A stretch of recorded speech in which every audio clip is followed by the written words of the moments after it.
estamos aqui mais uma vez com o estudo do livro Céu e Inferno. Antes, nós vamos ler a mensagem número 34 do livro de Antônio de Aquino, Reflexões, volume 1. E diz essa mensagem para nós: não temam dizer o que são nem quem são, menos ainda o que querem. Digam do fundo do coração: meu pacto é com o progresso. Meu líder é Jesus. Meu Pai é Deus. E assim fazendo, caminhem com felicidade por onde estiverem. Andem pelas estradas da vida, proclamando Jesus, falando de suas crenças, lutando pela certeza da imortalidade. Que bela mensagem para a nossa reflexão. Bom, vamos à prece inicial e nós vamos refletir assim. Amado Pai, amado Mestre Jesus, amada Maria de Nazaré, nosso querido e amado irmão Clarencio, nosso querido e amado Inácio Bittencourt, patrono do curso Céu e Inferno. Que nós possamos aqui, na noite de hoje, abrir a nossa mente, os nossos corações e refletirmos sobre um estudo. Refletirmos sobre esse Espírito que traz as suas respostas para nós analisarmos e mais uma vez internalizarmos, analisarmos bem sobre o que estamos fazendo em nossas reencarnações. Que possamos, Senhor, estar juntos aqui em comunhão com os seus ensinamentos, em comunhão com tudo que o Senhor quer de melhor para todos nós. E é com a sua permissão que nós iniciamos o estudo na noite de hoje. Graças a Deus.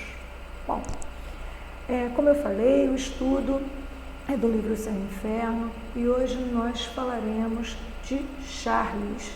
Ele foi considerado no século XIX, um idiota.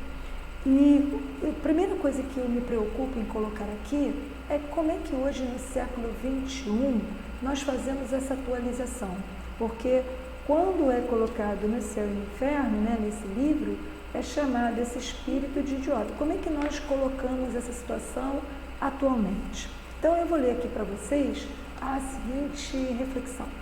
Os idiotas hoje, denominados portadores de transtornos ou enfermidades mentais, às vezes associados com dificuldades motoras e de expressão, podem ou não compreender o que se passa com eles, dependendo da abrangência dessas dificuldades e ou que partes do cérebro são afetadas, o que hoje se sabe com o avanço das pesquisas. Essas pesquisas, gente, logicamente, direcionadas pela ciência. Então, o que se chamava no século XIX de idiota, hoje nós estamos chamando,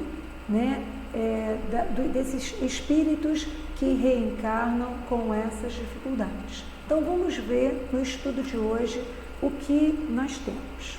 Bom, este era um rapaz de 13 anos, ainda encarnado, cujas faculdades intelectuais eram nulas, a ponto de não reconhecer os próprios pais, mal podendo tomar por si mesmo o alimento. Dava-se nele a completa suspensão de desenvolvimento em todo o sistema orgânico. Então, aí nós já podemos refletir a limitação que esse espírito reencarnado tinha. E aí começam essas perguntas. Número 1, São Luís. Poderíamos evocar o espírito deste menino? Aí a resposta: sim, é como se o fizesseis ao de um desencarnado. E a número 2. Essa resposta faz-nos supor que a evocação se pode fazer a qualquer hora. E a resposta: sim, visto como presa ao corpo por laços materiais, que não espirituais. A sua alma pode desligar-se a qualquer hora. Aqui eu vou dar uma parada e vou fazer uma reflexão com vocês a respeito, aqui do livro dos médiuns, que nós temos lá no item 284, sobre evocações das pessoas vivas. Como é que se dá isso, né? Na pergunta, na 37ª, a encarnação do espírito constitui obstáculo à sua evocação? Não, mas é necessário que o estado do corpo permita que no momento da evocação o espírito se desprenda. Com tanto mais facilidade vem o espírito encarnado, quanto mais elevado for em categoria o mundo onde ele está, porque menos materiais são lá os corpos. Aqui nós estamos vendo, né, que não se trata, nessa 37ª, né, pergunta, não se trata do Charles aqui em questão no céu e no inferno, tá? Porque seria de uma pessoa com, vamos dizer assim, o seu cérebro dito normal ali. Mas a 38ª, ela já vai colaborar conosco nessa reflexão. Pode evocar-se o espírito de uma pessoa viva? Pode-se, visto que se pode evocar um espírito encarnado. O espírito de um vivo também pode, em seus momentos de liberdade, se apresentar sem ser evocado. Isto depende da simpatia que tenha pelas pessoas com quem se comunica. Então, essas duas perguntas juntas esclarecem essa situação da evocação. Dando continuidade aqui ao livro Céu e Inferno, nós temos uma terceira pergunta aqui, né, um item 3, e aí vai ser a evocação do próprio Charles, né? A resposta que ele dá é assim: sou um pobre espírito preso à terra por um pé, qual um passarinho. No item 4, presentemente, isto é, como espírito, tendes consciência de vossa nulidade neste mundo? É perguntado a ele. E ele responde: de certo que sinto o cativeiro. Né? Lembrar que essa palavra cativeiro, ele se percebe preso, né? Como se ele não pudesse sair. E a pergunta número 5. Quando o corpo adormece e o vosso espírito se desprende, tendes as ideias tão lúcidas como se estivesseis em estado normal? E ele dá a resposta: quando o corpo infeliz repousa, fico um pouco mais livre para alçar-me ao céu a que aspiro. Eu gostaria de observar aqui o que ele responde. Ele não se percebe livre, né? Ele diz que ele fica um pouco mais livre. É uma pequena observação. A questão 6. Experimentais no estado espiritual qualquer sensação dolorosa oriunda do vosso estado corpóreo? Aí ele responde: sim, por isso que é uma punição. Ele entende que o que está acontecendo ali com ele não é uma reparação, né, de situações que ele tenha feito anteriormente, mas ele entende ainda como uma punição. A 7. Lembrai-vos da precedente encarnação?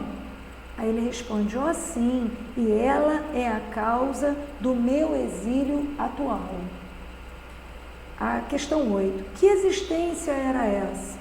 Aí ele responde: a de um jovem libertino no reinado de Henrique III. Henrique III, ele foi o rei da Inglaterra, foi um lorde da Irlanda e um duque da Aquitânia, né? No século XIII, no ano ali de 1216, e ficou, né, como rei da Inglaterra até a sua morte. Esse, no caso, o Charles, ele era um jovem libertino dessa época, do século XIII. E vem outra pergunta: dizeis ser uma punição a vossa condição atual, acaso não a escolhestes? E aí ele responde: não, eu não escolhi isso, né? Questão 10. Como pode vossa atual existência servir ao vosso adiantamento no estado da nulidade em que vos achais? Essa pergunta aqui, ela remete à seguinte situação: será que esse espírito, o Charles, ele interpreta essa reencarnação que ele está tendo, né, como uma pessoa com essas dificuldades mentais, com esses transtornos mentais, como sendo algo que vai ser produtivo nessa reencarnação? E aí ele coloca: para mim não há nulidade, pois foi Deus quem me impôs esta contingência. contingência. Esta situação, esta, vamos dizer assim, situação indeterminada, incerta para ele. A 11. Podeis prever o tempo de duração da existência atual? E a resposta que ele nos dá é não. Porém, mais ano, menos ano, reentrarei na minha pátria. A 12.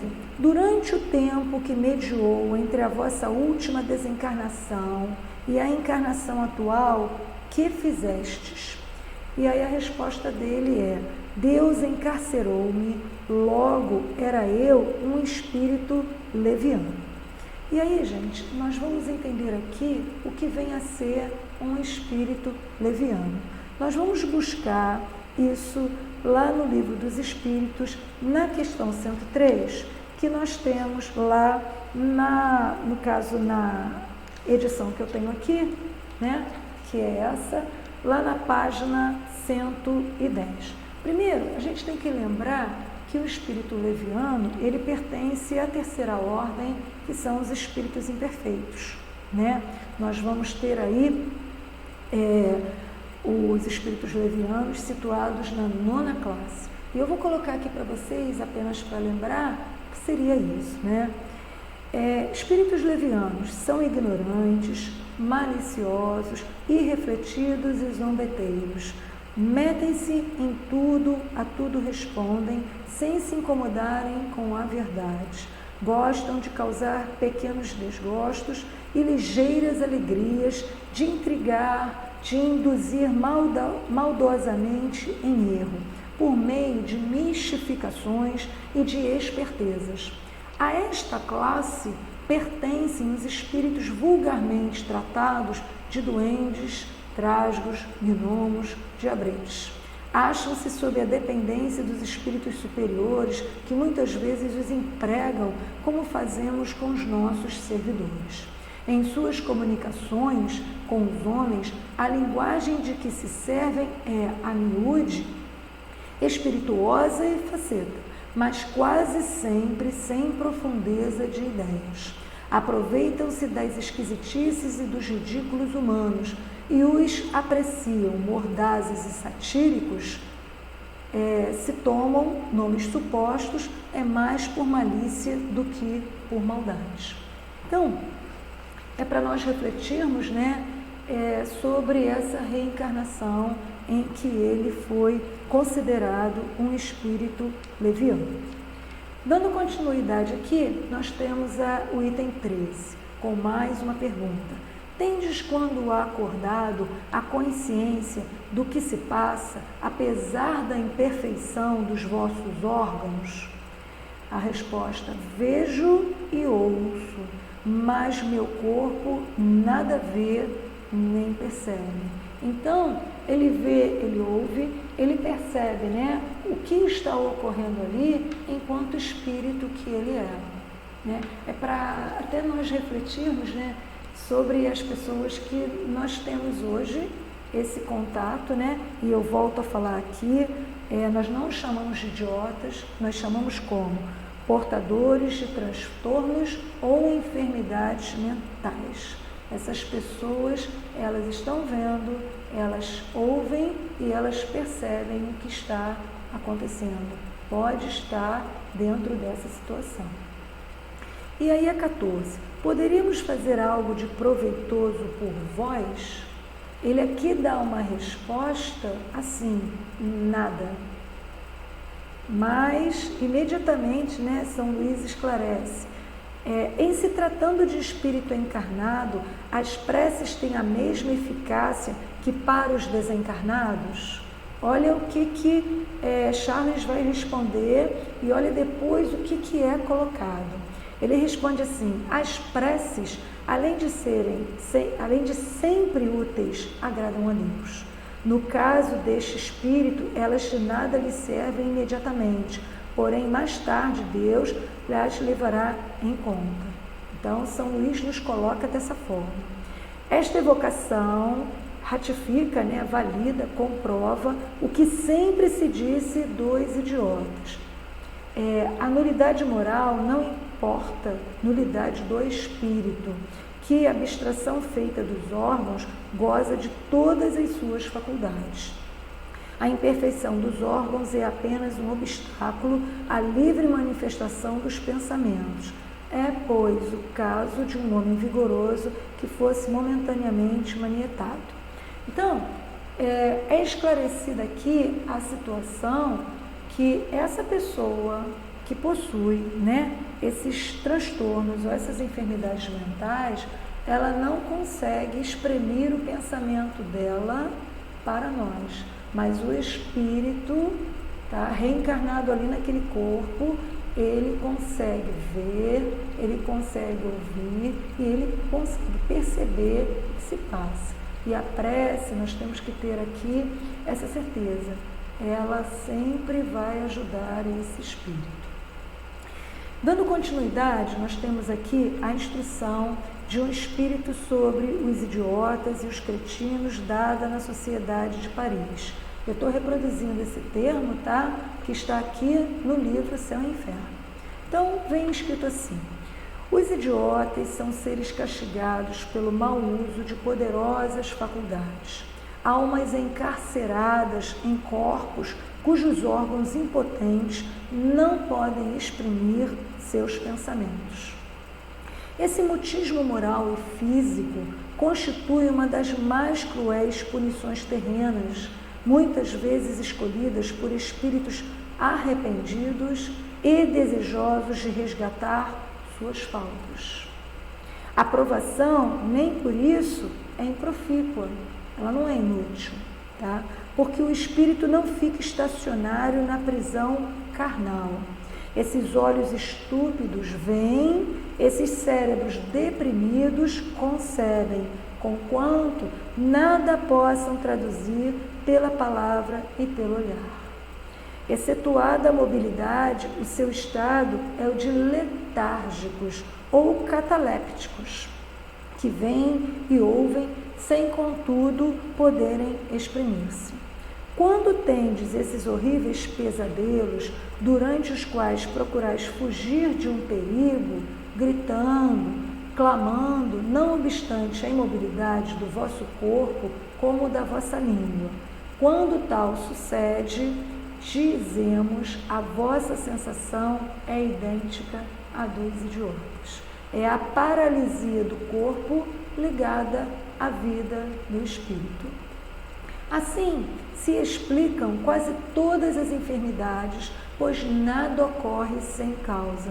E o que chamais injustiça da sorte é apenas a aplicação da mais alta justiça. De que justiça nós estamos falando, gente? Da justiça das leis de Deus. Todos nós aqui, reencarnados no planeta Terra, né? Não somente no nosso planeta, mas o universo inteiro, ele está submetido às leis naturais. E essas leis naturais são as leis de Deus. E aí, dando continuidade, a loucura também é punição ao abuso das mais elevadas faculdades. E o que nós podemos dizer aqui como faculdade, né? A gente vai dizer que pode ser algo, né? Um poder de fazer algo, uma capacidade que nós temos, um talento, um dom. Então, ao abusar dessas faculdades, né? Esse espírito, Charles, ele teve, né, que fazer a reparação perante as leis de Deus. Então, ele reencarna desta forma. A loucura também é punição ao abuso das mais elevadas faculdades, como eu dizia. O louco tem duas personalidades, a que delira e a que tem consciência dos seus atos sem poder guiá-los. Uma reflexão que eu faço nesse momento é o quanto nós podemos aprender com o que é colocado aqui pelo Espírito Charles. Não somente por esse espírito, mas todos os espíritos, né, quando eles dão o seu depoimento, o que eles estão passando, né, nessa reencarnação. E aí a minha reflexão é o quanto nós estamos aprendendo mediante o que eles nos passam, né? Quanto aos idiotas, a vida contemplativa, isolada da sua alma, sem os prazeres e os gozos do corpo, pode igualmente tornar-se agitada pelos acontecimentos, como qualquer das existências mais complicadas.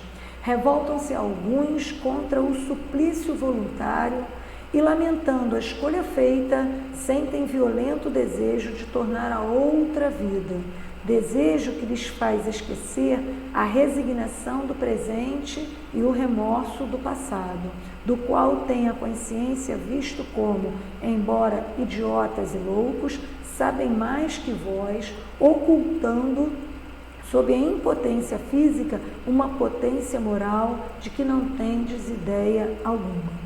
Os atos de fúria, como de imbecilidade, a que se entregam, são no íntimo julgados pelo seu ser, que deles sofre e se vexa.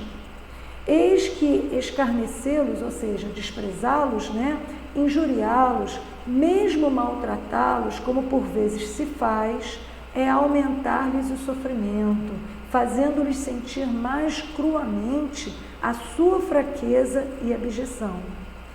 Pudessem eles e acusariam de cobardia, covardia, os que assim procedem, sabendo que a vítima não pode defender-se. Hoje, nós temos que lembrar aqui, nós estamos no século XXI.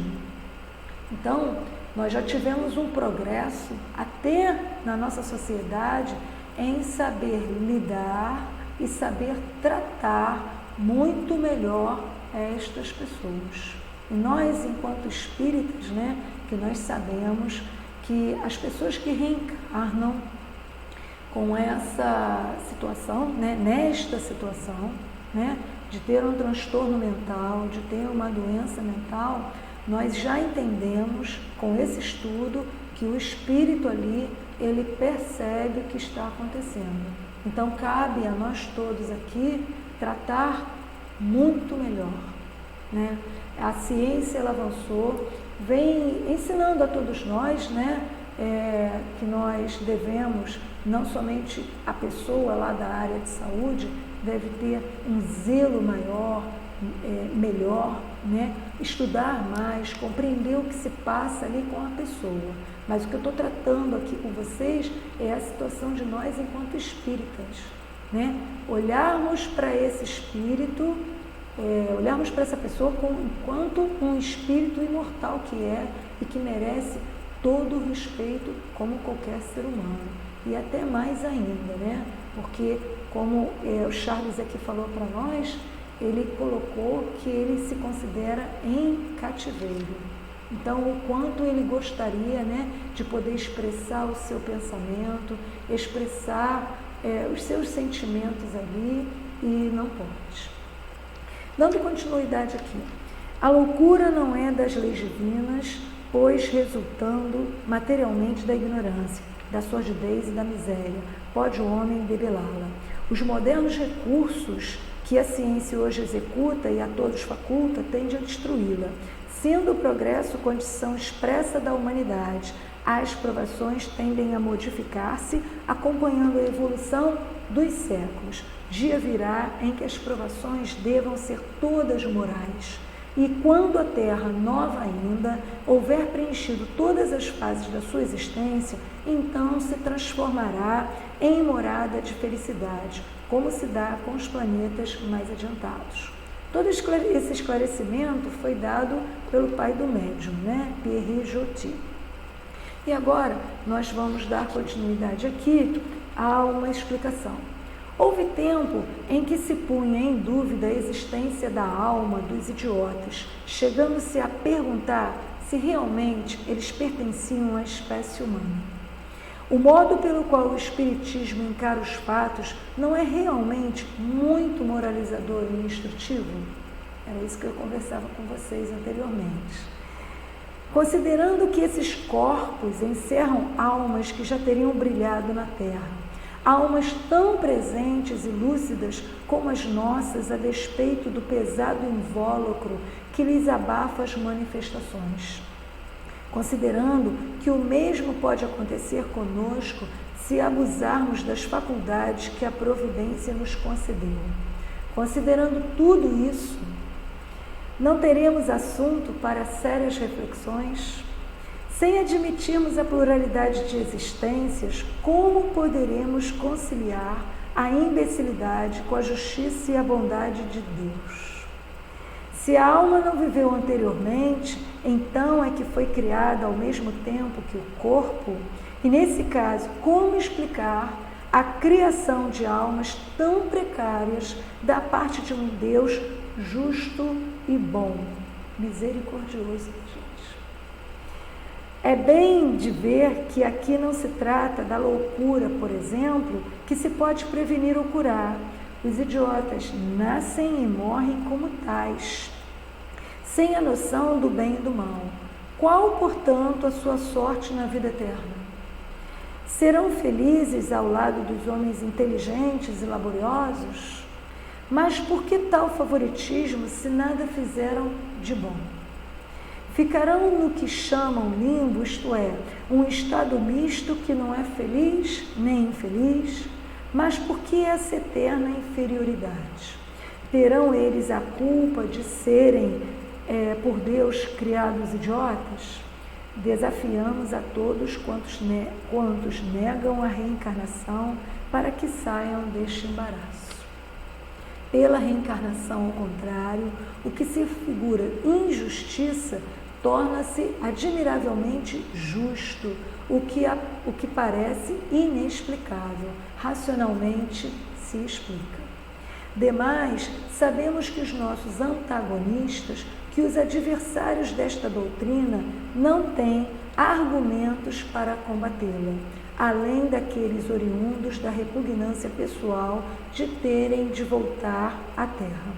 Respondemos-lhes: para que volteis, não se vos pede a vossa permissão, pois o juiz não consulta a vontade do réu para enviá-lo ao cárcere. Todos têm a possibilidade de não reencarnar, desde que se aperfeiçoem bastante para se alçarem a uma esfera mais elevada. O egoísmo e o orgulho não se compadecem, porém, com essas esferas felizes, e daí a necessidade de todos se despojarem dessas enfermidades morais, graduando-se pelo trabalho e pelo próprio esforço. Aqui, gente, vem falando para nós que nós estamos aqui para evoluir. Evoluímos, sempre precisando do outro. É através do outro, do nosso próximo, que nós vamos evoluir. Mas nós temos que lembrar, combater o egoísmo que há em nós, combater o orgulho e a vaidade. Esse trio que nós ainda permitimos que nos acompanhe. Sabermos que em certos países, longe de serem objeto de desprezo, os idiotas são assistidos de benéficos cuidados. Lembrar aqui que isso vem evoluindo cada vez mais e que isso foi escrito no século XIX. Tal comiseração não se filiará numa intuição do verdadeiro estado desses infelizes, tanto mais dignos de atenção quanto por serem repudiados na sociedade. Seus espíritos compreendem tal contingência? Considera-se mesmo como favor e verdadeira bênção a presença de um desses seres no seio da família. Será isso superstição? Talvez, porque nos ignorantes a superstição se confunde com as ideias mais santas, por lhe não apreenderem o alcance. Mas seja como for, aos parentes se oferece ocasião de exercerem a caridade, tanto mais meritória quanto mais pesado lhes seja esse encargo, de nenhuma compensação material. Há maior mérito na cuidadosa assistência de um filho desgraçado do que na de um filho cujas qualidades ofereçam qualquer compensação. Sendo a caridade desinteressada uma das virtudes mais agradáveis a Deus, atrai sempre a sua bênção sobre os que a praticam. Esse sentimento inato e espontâneo vale por esta prece. Obrigada, meu Deus, por nos terdes dado um ser fraco a sustentar, um aflito a consolar. E eu gostaria de trazer aqui para vocês esse livro aqui, Deficiente Mental, Porque Fui Um. E colocar, um comentário. Esse livro é psicografado pela médium Vera Lúcia Marinzec de Carvalho, e o espírito é Antônio Carlos. E ao final do livro, ele vem com algumas conclusões que eu gostaria de colocar para vocês. É algo simples, bem rápido, mas para nós fecharmos esse estudo de Charles. Tá? Antônio Carlos nos coloca assim: somos o que realizamos.